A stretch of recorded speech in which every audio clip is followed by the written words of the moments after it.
오늘은 계속해서 사도행전을 배우고 있습니다.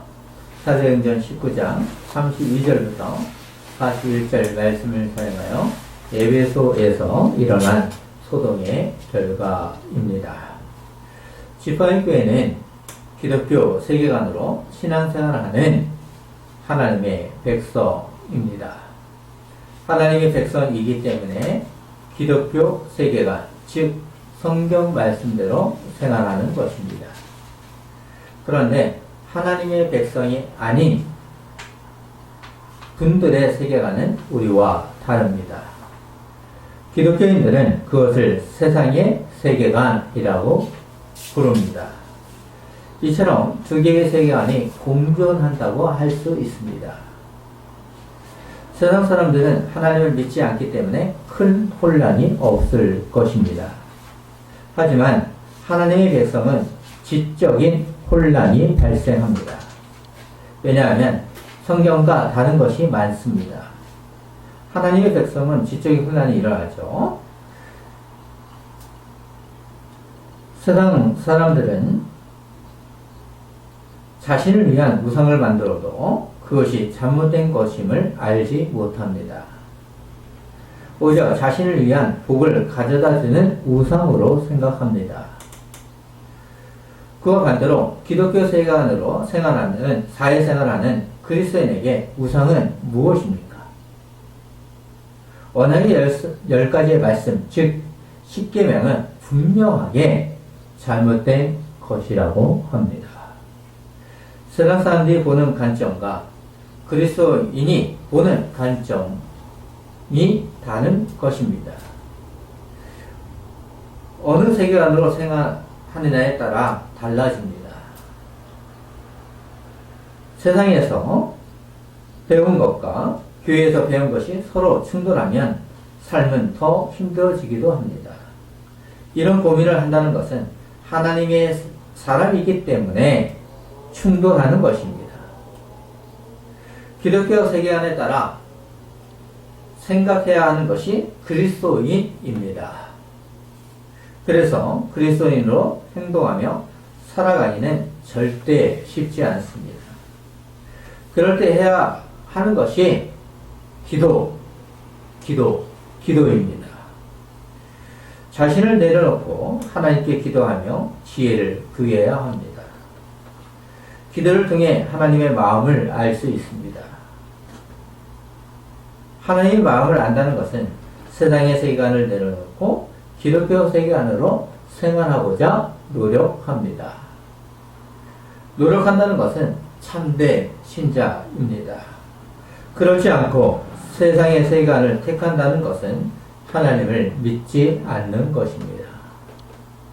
만약 이런 분이 있다면 성경을 차분하게 읽으면서 하나님께 기도하시기를 소망합니다. 사도행전에서 가장 중요한 세계관은 무엇이었습니까? 하나님 중심, 즉 결국 기독교 세계관입니다. 하나님 중심의 기독교 세계관은 결국 복음의 증인자가 되는 것입니다. 왜냐하면 예수님과 고난과 죽음 그리고 부활을 알기 때문에 하나님 중심으로 지상 명령을 감당합니다. 하나님 중심으로 사역하는 사도 바울은 복음의 증인자였습니다. 왜냐하면 다메섹에서 주님의 사랑을 알았기 때문입니다. 주님의 사랑을 알기에 사도 바울은 헌신하며 전도 여행을 했습니다. 사도 바울의 헌신은 오늘날 우리에게도 참된 주의 길을 걷도록 하는 힘이 있습니다. 이 힘은 하나님으로부터 오는 것입니다. 사도 바울로부터 오는 것이 아닙니다. 사도 바울 또한 하나님으로부터 오는 힘이었습니다. 오늘도 변함없이 지난주일 강서를 또한 되돌아보도록 하겠습니다. 에베소에서 사역한 결과는 놀라울 정도로 큰 영광이었습니다. 왜 그렇습니까? 주의 말씀에 힘이 있어 흥왕하여 세력을 얻었다고 하기 때문입니다. 이런 일이 있음에도 불구하고 에베소에서 소동이 일어나는 것입니다. 성령의 인도함을 받으며 감당해도 늘 고난은 있습니다. 고난 가운데 교회가 성장하는 것은 참으로 아이러니입니다. 사도 바울의 동역자인 디모데와 아리스다고 두 사람을 마게도냐로 보낸 후 소동이 일어났습니다. 아담이 우상을 통해 돈벌이하는 자들이 자신들을 위한 소동을 일으킨 것입니다.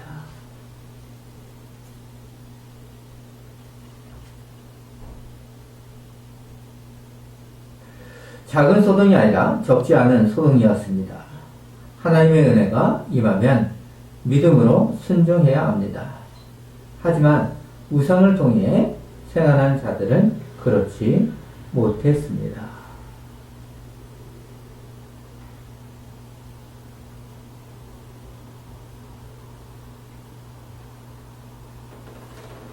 도메디오라 하는 사람이 주동이 되어 소동을 일으킨 것 같습니다.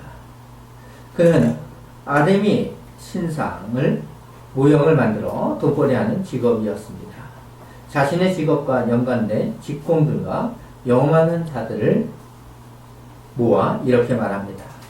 여러분도 알거니와 우리의 부족한 생활이 이 생업에 있는데 이 바울이 에베소뿐 아니라 거의 전 아시아를 통하여 수많은 사람을 권유하여 말하되 사람의 손으로 만든 것들은 신이 아니라 하니 이는 그대들도 보고 들은 것이라. 에베소 사람들이 바울의 강론 즉 강서를 듣고 세 사람이 되었기 때문에 우상들 때문에 세 사람이 되었기 때문에 우상을 만들어 생업을 유지하기 힘들었습니다. 그래서 돈벌이하기 위한 소동을 일으킨 것입니다. 같은 생업을 하는 자들에게는 마음에 쏙 들어왔을 것입니다. 여기서 생각해 봐도 세상의 세계관, 즉 자신을 위한 삶입니다. 하지만 기독교 세계관은 하나님 중심이기 때문에 우상으로부터 떠나야 합니다.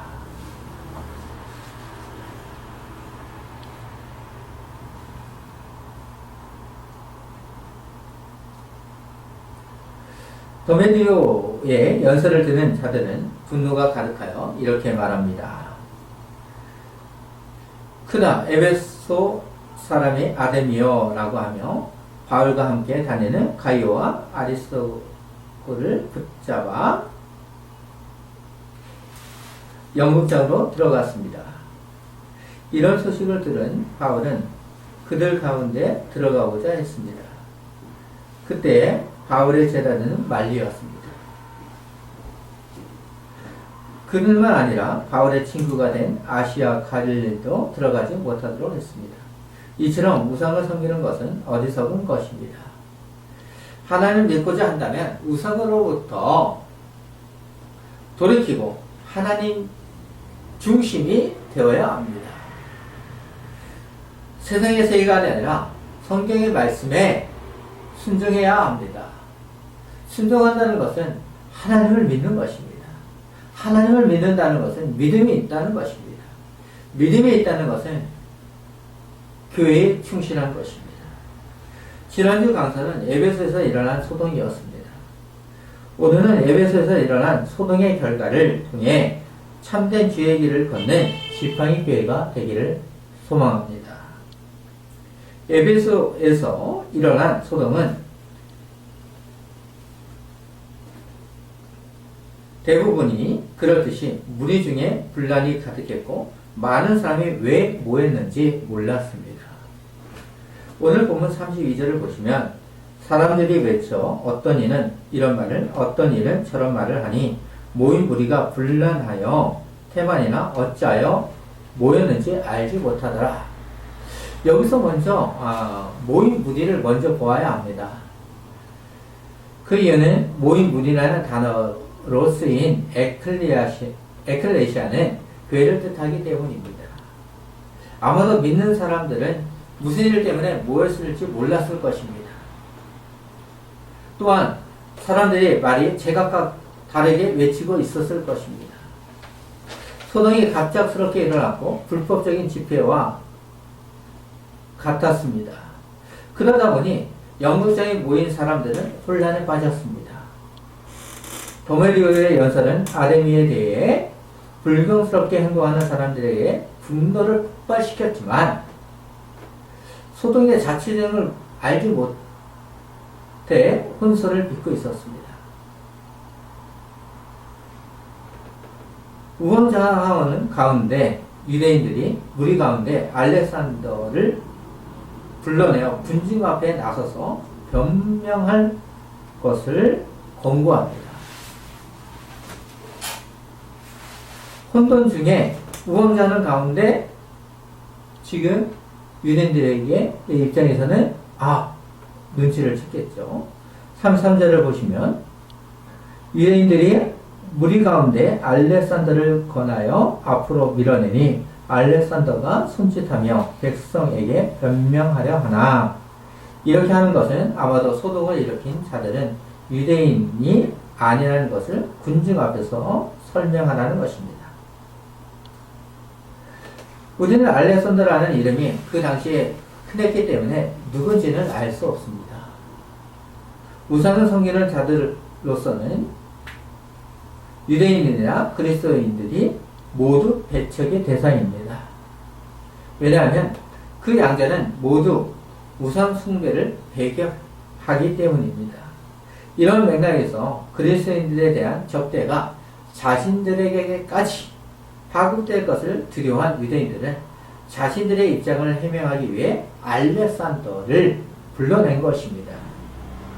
유대인들은 에베소에서 생활하는 동안 아데미 우상을 섬기는 것을 불평하지 않았기 때문입니다. 불평하지 않았는데 지금 불똥이 자신에게도 올 수 있다는 것이죠.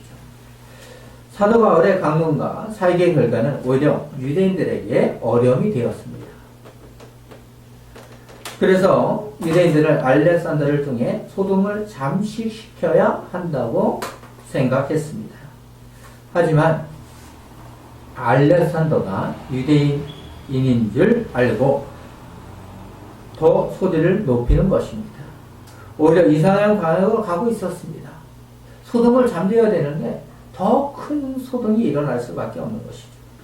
34절을 보시면 유대인들은 그가 유대인 줄 알고 다 한 소리로 외쳐 이르되 크다 에베소 사람이 아데미여 하기를 2시간이나 하더니 알렉산더를 통해 유대인들은 자신들과 관련이 없다는 것을 변명하려고 했습니다. 하지만 알렉산더가 유대인인 것을 알고 일살불란하게 한 소리를 외쳐 크다 에베소 사람의 아데미여라고 하며 2시간 동안 외치는 것입니다. 이 소리는 더메디오와 그를 따랐던 사람들이 처음으로 소돔을 일으킬 때에 외쳤던 소리죠. 그만큼 에베소 사람들에게 있어서 아데미는 진정한 신중의 신중이라고 생각했으며 크다고 생각했던 것입니다. 연극장에 모인 사람들은 소동에 휩싸여 이제는 더메디오와 그를 따르는 자들에게 넘어간 것입니다. 그 순간 유대인들은 두려워했을 것입니다. 에베소 사이에서 유대인들의 위치는 그리 좋지 않았다는 것을 볼 수 있기도 합니다. 그래서 우상을 섬기는 것에 대해서 불평하지 않았다. 이것이죠. 이런 가운데 사도행전의 저자인 누가는 뜻밖의 이름 없는 영웅을 소개합니다. 그가 누구입니까? 35절을 보시면 서기장이 무리를 진정시키고 이르되 에베소 사람들아 에베소시가 큰 아데미와 제우스에게서 내려온 우상의 신전지기가 된 줄을 누가 알지 못하겠느냐? 이름을 알 수 없지만 그는 서기장이었습니다. 서기장은 에베소 도시의 최고 행정관으로 로마 관리 사이에 연락 담당자였습니다. 서기장은 유대인들의 사내린 공예와 같은 역할을 하였습니다. 그렇기 때문에 에베소에서 최고의 지방 관리 중 하나였습니다. 큰 소동이 일어났어도 지대한 영향을 끼칠 수 있는 지위였습니다. 그러다 보니 즉각적인 개입을 한 것입니다. 서기장은 에베소 출신이기 때문에 그 지역에서 일어난 모든 소요 사태를 책임졌습니다. 그래서 먼저 무리를 진정시킨 것입니다. 무리를 안정시킨 서기장은 에베소 사람들의 자부심을 부추깁니다. 이러한 서기장의 행동은 아데미 신상을 섬기는 것에 대한 자부심이었습니다. 소동이 일어나는 바울이 전한 메시지라도 에베소의 명성은 변함없다는 점을 이해하도록 한 것입니다. 그래서 아데미와 제우스에게서 내려온 우상의 신전지기, 즉 에베소가 된 것을 자랑한 것입니다. 신전지기라는 의미는 신전과 신을 섬기는 의식을 담당하는 수호자였습니다. 에베소 사람들이요, 당신은 신전지기도 아닙니까? 그것을 누가 뭐라는 사람이 있습니까? 자랑할 것이 우리 아니겠습니까? 이런 뜻이죠.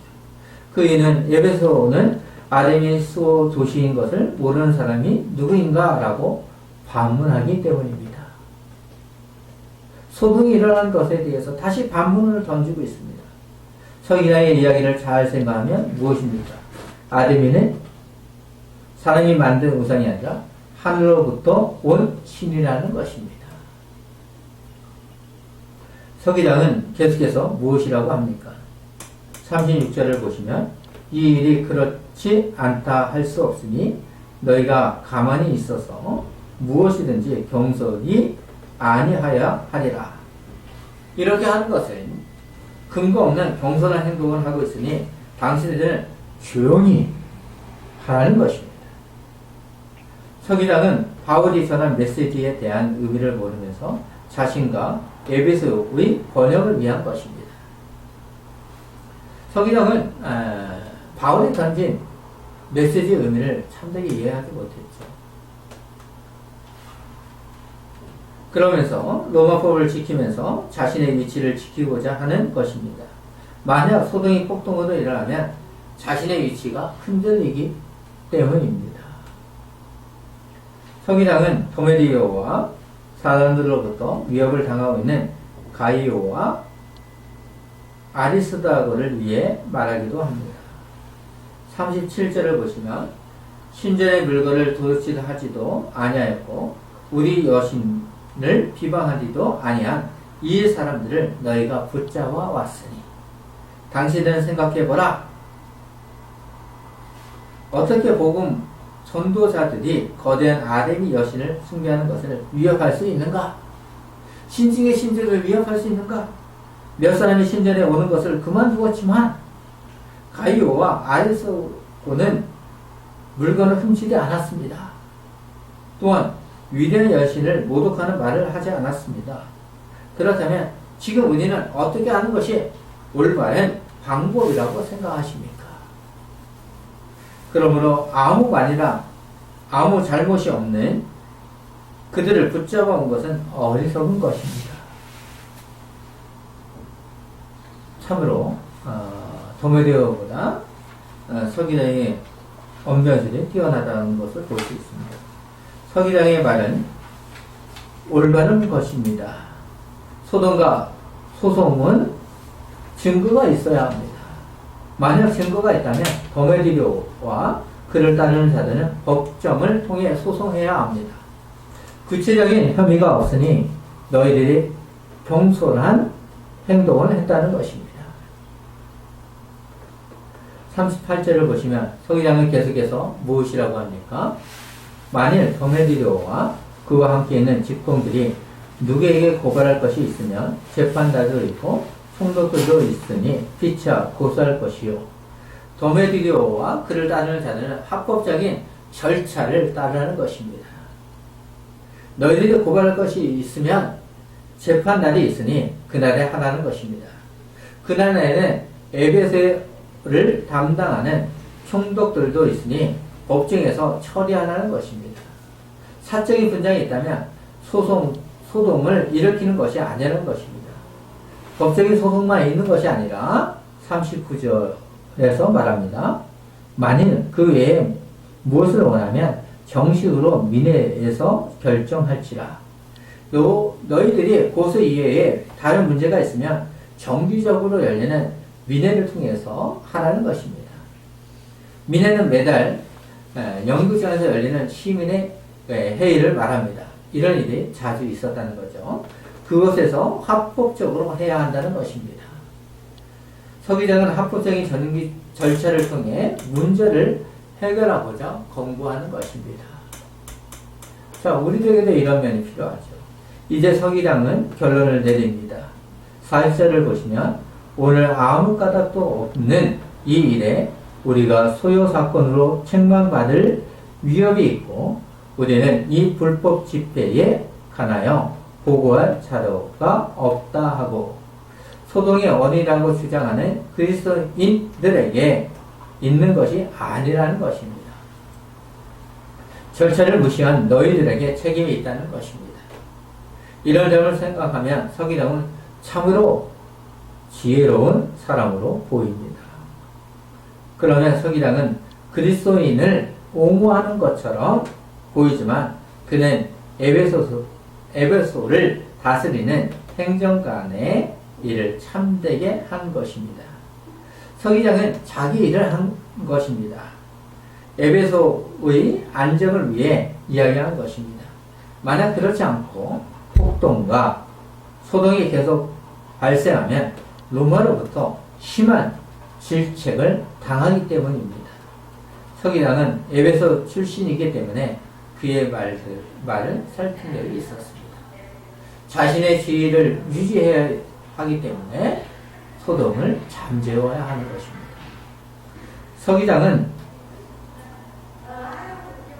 서기장의 말을 들은 사람들은 41절에서 어떻게 합니까? 이에 그 모임을 흩어지게 하니라. 왜 이런 행동을 한 것입니까? 불법 소동으로 인하여 로마로부터 미움을 사고 싶지 않았습니다. 이런 소동이 계속 지속된다면 결단코 이 분쟁은 로마로부터 질책을 당하는 것이죠. 사실 이번 소동은 아데미 신상을 통해 돈벌이하는 자들로부터 시작한 것이기에 사람들은 서기장의 말에 귀담아 들은 것입니다. 그렇기 때문에 서기장의 말을 들은 사람들은 해산할 수밖에 없었습니다. 서기장의 논리적이고 합당한 연설은 에베소 사람들을 자진 해산하게 했습니다. 이 또한 하나님의 섭리로 보아야 합니다. 위기의 상황에서 하나님께서는 바울이 나서지 않도록 하셨습니다. 사도행전 19장은 놀라운 장이지 않습니까? 누가는 우리를 성령이 오신 것을 듣지도 못한 제자들에서부터 바울이 만진 손수건을 통한 치유와 상하여 벗은 몸으로 도망친 스게와의 7 아들 그리고 아데미 여신을 통한 영국장에서 일어난 사건으로 하나님의 섭리가 무엇인가를 생각하도록 했습니다. 하나님의 섭리는 바울의 전도 여행을 통해 예수 그리스도를 믿게 하심으로 교회를 세워 가셨습니다. 바울은 에베소에서 사역한 기간은 3년이었습니다.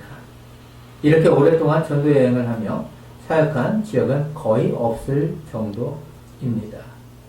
바울은 기독교 세계관을 통해 지상 명령을 감당하는 일꾼이요 복음의 사명자였습니다. 바울의 에베소 사역은 말씀과 성령의 능력이 잘 결합된 복음이었습니다. 이런 사람이 되어야 되겠죠. 에베소에서 일어난 소동에 대한 결과는 하나님의 섭리로 마무리되었습니다. 도메디오는 에베소 사람들이 아데미 여신을 섬기는 것을 이용하여 돈벌이하는 자였습니다. 그는 종기를 이용하여 돈벌이하는 자였기 때문에 소동을 일으킨 것입니다. 아데미 여신을 위한 것 같지만 결국 자신을 위한 것입니다. 오늘날에도 하나님을 위해 섬긴다고 하지만 실상은 누구를 위한 것입니까? 모든 사람이 도메디오가 아니지만 일부 사람들은 마음에 찔릴 것입니다. 하여튼 도메디오는 소돔을 일으킴으로 성공한 것처럼 보였습니다. 하지만 서기관의 연서는 오히려 소돔을 잠재웠습니다. 서기장은 믿음이 있는 사람은 아니었지만 자기 일에 충실한 재판관이었습니다. 또한 충실한 행정관이었습니다. 서기장은 에베소의 질서와 회복을 위해 한 것입니다. 서기장의 연서는 소돔을 잠재웠으며 군중을 해산하도록 하는 힘이 있었습니다. 오늘 말씀을 통해 나는 무엇을 해야 하는가를 생각해 보시기 바라며 기도로 마무리하겠습니다.